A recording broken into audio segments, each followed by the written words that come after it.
Olá a todas e todos. Essa aula vai ser sobre o Sistema ONU, Sistema das Organizações das Nações Unidas, ou United Nations, com N na sigla internacional em inglês. Nada melhor para começar essa aula do que estar aqui na primeira sede da ONU, em Genebra, onde começou a Liga das Nações, e a gente vai explicar um pouquinho mais cada parte desse sistema que compõe as organizações internacionais. Mas vamos lá para dentro que está bem frio aqui fora, a gente continua a aula no lugar mais quentinho. Em 1919, depois da Primeira Guerra Mundial, vários países se juntam para tentar fazer um pacto de paz pelo mundo. Foi assim que surgiu a Liga das Nações. São 44 países, membros inicialmente, que assinam o Tratado de Versalhes para pôr fim à guerra e impor algumas sanções à Alemanha e aos países derrotados. Como a gente já conhece um pouco da história do mundo, a gente viu que essa primeira ideia de fazer a paz mundial não deu muito certo, né? Tanto que tivemos a Segunda Guerra Mundial. Depois da Segunda Guerra Mundial, novamente, e especialmente liderado pelos Estados Unidos, um grupo de países resolve retomar a ideia de fazer um pacto mundial pela paz. Surge, então, a Organização das Nações Unidas, a ONU. A ideia original era simples, juntar todos os países do mundo para que pudesse fazer com que não tivessem mais guerras mundiais. Até hoje está conseguindo manter um pouco a ideia de não ter outras guerras de níveis mundiais, como foi a Segunda e a Primeira Guerra. Mas a gente tem visto também que as guerras ainda são uma coisa que acontece pelo mundo. A ONU tem tido um papel importante em diversos assuntos ao longo dos anos. Se a ideia original era manter a paz mundial, ela hoje abrange uma diversa quantidade de temas e ações ao longo do planeta. Esse novo organismo criado, ele teve que passar por alguns desafios para sua implementação. Um deles era a língua. Qual língua usar para que todo mundo pudesse conseguir se entender num organismo internacional? A Liga das Nações tentou usar o Esperanto, mas não foi muito bem sucedido ao longo do tempo. A ONU passa a reconhecer, portanto, várias línguas como suas línguas oficiais. O português não é uma delas e o Brasil até hoje tem tido uma defesa que o português seja incluído, porém ainda não é. Então o inglês, o francês, o espanhol, o árabe, o russo e o chinês são as línguas oficiais da ONU. Para você poder falar na ONU, para poder se reportar com a ONU e todo o sistema que nele está envolvido, tem que ser numa dessas línguas.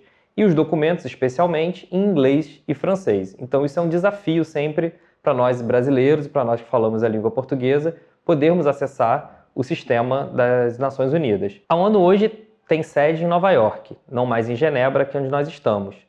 E tem alguns escritórios ao longo do mundo. Algumas das ações que a ONU hoje abarca, elas já existiam quando a ONU foi criada. Então algumas agências, alguns sistemas, algumas partes da Organização das Nações Unidas são mais antigas que a própria ONU, como, por exemplo, a Organização Internacional do Trabalho.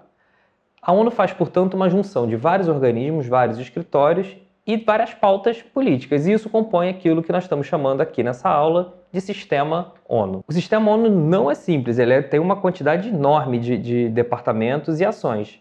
Então, vocês vão poder, na cartilha, depois dar uma olhada e ver ele completo, um mapa completo do organograma desse sistema. Aqui a gente vai abordar algumas das partes do sistema, especialmente aquilo que nos é mais usado, aquilo que a gente tem mais relação, aquilo que a gente pode acessar mais fácil. E depois nas outras aulas vocês vão vendo também parte mais detalhada desse sistema, especialmente naquilo que cabe aos direitos humanos. A ONU tem, por princípio, como dito, manter a paz mundial, mas também tem como alguns de seus objetivos fazer o desenvolvimento econômico do mundo, garantir um mundo igual, tentativa de um mundo ser mais plural, do mundo ser mais respeitoso, o mundo ser mais com um meio ambiente mais sustentável e também que respeite os direitos humanos. Essa parte dos direitos humanos é sempre uma das partes mais importantes para nós que militamos na área LGBTI. A ONU passa, assim, portanto, a ter 6 grandes áreas na criação. Hoje, apenas 5 funcionam. Uma delas porque era sobre os territórios ocupados, que hoje não tem mais. A ONU não gerencia mais nenhum território ocupado. As 5 grandes áreas, podemos assim dizer, que são as 5 grandes principais frentes de atuação das Nações Unidas. Existem outras, mas essas de fato são as que têm grande importância e impacto para o mundo. A primeira delas é a Assembleia Geral. Todos os países do mundo que hoje participam da ONU, são quase 200 países que participam da ONU, têm assento e têm peso igual. Cada país tem um tamanho, cada país tem uma população, cada país tem um orçamento. Porém, para a ONU, cada país tem direito a um voto e peso 1 na Assembleia Geral da ONU. Toda decisão central sobre as Nações Unidas passa pela Assembleia Geral. E é, portanto, cada país tem direito à sua voz, ao seu voto e à sua posição. As grandes questões universais acabam sendo tomadas por consenso. Dificilmente, nesse espaço, acontece de um país impor a sua vontade sobre outro, porque dos princípios das relações diplomáticas universais é tentar chegar ao consenso, tentar não impor a força, porque senão a gente possivelmente voltaria a ter guerras no mundo. Então a ideia da Assembleia Geral da ONU é que consiga chegar a um pacto de consenso mundial. Porém, várias questões são levadas a voto, mas nada aquilo que atinja ou que possa agredir uma outra nação. Depois da Assembleia Geral, a gente tem o conselho mais importante de todos, que é o Conselho de Segurança da ONU. Esse sim tem caráter deliberativo e impositivo. Alguns países são membros permanentes, como os Estados Unidos, né, um dos países mais poderosos do mundo, e algumas cadeiras são rotativas, escolhidas pela Assembleia Geral. Esse conselho é o único que tem o poder de impor a todos os países membros da ONU suas decisões, que é o conselho que tem que garantir a paz do mundo. É nele que são decididas as questões relativas à guerra no mundo. Depois nós temos também o Secretariado-Geral da ONU, que é a figura mais importante das Nações Unidas, como se fosse o presidente da ONU ou o primeiro-ministro da ONU.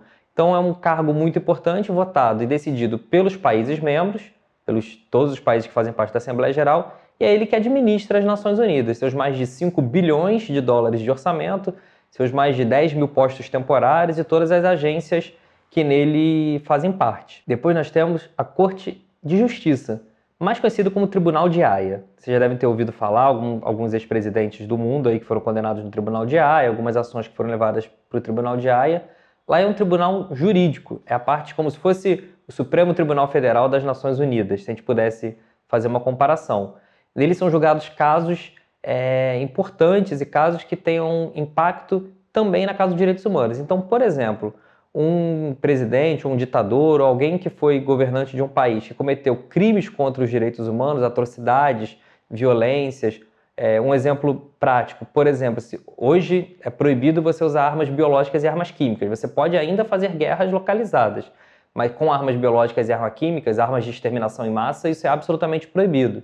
Tortura no mundo é absolutamente proibido. Ninguém pode torturar ninguém, nem ninguém tem o direito de agredir e coisas do tipo.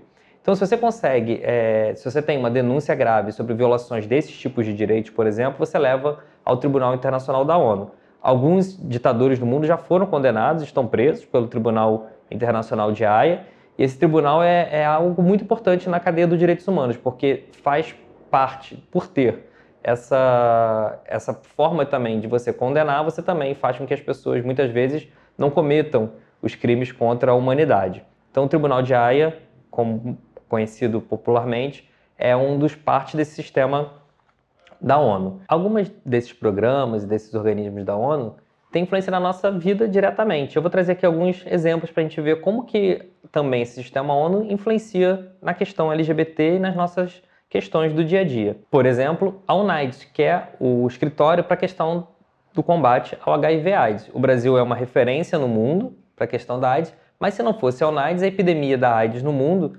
especialmente nos países com maior problemática da questão, os países africanos, também o Brasil, teriam sua epidemia muito maior. Então a UNAIDS financia pesquisas, a UNAIDS financia prevenção, e a UNAIDS também pega as boas experiências que tem no mundo, como as do Brasil, e replica para outros lugares do mundo. Um outro organismo importante, por exemplo, é a Organização Mundial de Saúde. A homossexualidade, assim como a transexualidade, eram tidos como transtornos por muitos anos. Então, foi uma decisão da Organização Mundial da Saúde que tirou o homossexualismo, como era tratado como uma questão de doença, e passa a tratar como homossexualidade. Isso obriga para que todo o mundo, e não apenas o Brasil, ou não apenas a ONU, tenha que encarar a população de lésbicas, de gays, população homossexual do mundo, como não sendo mais doente, como não sendo mais uma questão que mereça cura e que deva ser, portanto, curado. Essa decisão da OMS, que é uma das partes do sistema ONU, muda diretamente a nossa vida na comunidade LGBT. Nós não somos considerados doentes por uma decisão de uma parte do sistema ONU. Há pouco tempo também a questão da transexualidade saiu da questão das doenças por causa de uma decisão da Organização Mundial de Saúde. E por último, o que a gente pode se deter mais para falar, porque tem bastante a ver com a nossa questão aqui, é o Conselho Econômico e Social da ONU, chamado de ECOSOC. O Conselho Econômico e Social, como seu nome diz, trata das questões relativas a diversas pautas do ponto de vista econômico, dos direitos sociais, dos direitos culturais, dos direitos, portanto, também humanos da população. Esse Conselho Econômico e Social ele tem dentro dele diversos organismos, como, por exemplo, o Conselho de Direitos Humanos da ONU. Faz parte do Conselho Econômico e Social várias agências, vários instrumentos de poder. Todo esse detalhamento que vocês podem ver na cartilha, como dito, é importante para você entender aonde está ligado cada programa, aonde está ligado cada processo da ONU. Então, por exemplo, a ONU tem um programa para criança e adolescente, tem fundos também que podem ser acessados de financiamento internacional. Você tem questões relativas ao trabalho, questões relativas ao meio ambiente, questões relativas ao direito da mulher, ao direito dos LGBTs, ao direito das comunidades tradicionais. Tudo isso tem um programa dentro da ONU que vai poder te assessorar, que vai poder te ajudar. No Brasil, nós temos a ONU Brasil, que a gente pode ver no link que vai aparecer aí embaixo, o site da ONU Brasil, que vocês poderão também lá conhecer um pouco mais do sistema ONU, que fica a sua sede em Brasília e que é acessível a qualquer cidadão brasileiro para poder conhecer e poder participar de algumas das suas ações e programas. O escritório da ONU do Brasil tem feito parte de uma campanha chamada Livres e Iguais, que é bacana também a gente conhecer e participar caso a gente tenha interesse. Aqui nessa aula a gente não vai conseguir explicar toda a campanha, mas você pode também ver no link que vai aparecer aqui na tela um pouquinho mais dessa campanha que tem sido bem importante e bem bacana que a ONU tem feito na questão da temática LGBTI. No Conselho Econômico e Social existe também uma participação da sociedade civil. Existe um grupo interno chamado Grupo das Organizações Não Governamentais que tem acesso, que faz, portanto, o acesso da sociedade civil a esse sistema das Nações Unidas. Como eu falei, o sistema ONU ele é composto, a princípio, pelos países, né? Os países membros da ONU, os estados, o Brasil, Estados Unidos, França, Inglaterra, Argentina, Uruguai, enfim, todos os países do mundo têm assento na ONU. Porém, a participação da sociedade civil também é fundamental para que esse sistema tenha verdadeiro impacto e possa, de fato, dialogar com todo o mundo. Muitas vezes um país vai para a ONU e não fala 100% da verdade do que acontece no seu território. E muitas vezes o país quer passar uma imagem que não é aquela imagem que realmente a gente sabe que acontece dentro do território. Especialmente governos ditatoriais, governos que não respeitam os direitos humanos, tentam por vezes internacionalmente fingir que não é bem isso. Então a ONU criou, dentro do seu sistema, uma forma de participação social. Todas as entidades que queiram fazer parte do sistema ONU têm que se credenciar com uma coisa chamada status ECOSOC. A BGLT tem esse status ECOSOC há alguns anos e pode, portanto, participar do sistema ONU. Então, se você fizer parte de uma entidade nacional ou uma entidade internacional que tenha registro há mais de 2 anos, você pode procurar o sistema ONU e depois você vai lá e cadastra e faz o pedido. Isso é julgado pelas outras entidades que fazem parte desse sistema ECOSOC e você passa a ter acesso a diversas questões dentro do sistema ONU. Nas próximas aulas, a gente vai ver um pouquinho mais do que é o RPU, que é uma da parte desse sistema dentro dos direitos humanos, que é muito importante para nós da sociedade civil. Podemos cobrar dos governos, podemos exigir que sejam cumpridas metas que foram acordadas internacionalmente e também por que nós devemos militar. Mas a gente pode dizer que o status ECOSOC permite a nós da BGLT e a todos nós que fazemos parte dessa grande entidade, então você que está assistindo essa aula também é parte da BGLT e, portanto, pode exigir que a gente, no ponto de vista internacional, esteja aqui na ONU fazendo as cobranças, trazendo as pautas importantes para o nosso dia a dia. A gente pode propor atividades, propor eventos, participar das assembleias da ONU, propor resoluções para a ONU, influenciar na decisão do Brasil e na dos outros países. Por exemplo, nós podemos, se discordamos do que um país tem feito em algum local do mundo, nós podemos pedir que os embaixadores se reúnam conosco e dizer que a posição do Brasil é contrária que aquilo está fazendo. E você pode pensar, mas não vai mudar em nada, isso não serve para nada. Não é verdade. Várias mudanças que aconteceram ao longo dos anos aconteceram por influência da sociedade civil. E a BGLT tem feito parte desse processo e tem ajudado a construir um Brasil melhor para a gente poder viver e também, no ponto de vista internacional, ajudado a outros países a melhorar do ponto de vista do respeito aos direitos humanos. Nas próximas aulas a gente vai conhecer um pouco mais de como acessar esse sistema e como conseguir fazer com que, de fato, a gente influencie na decisão das Organizações das Nações Unidas.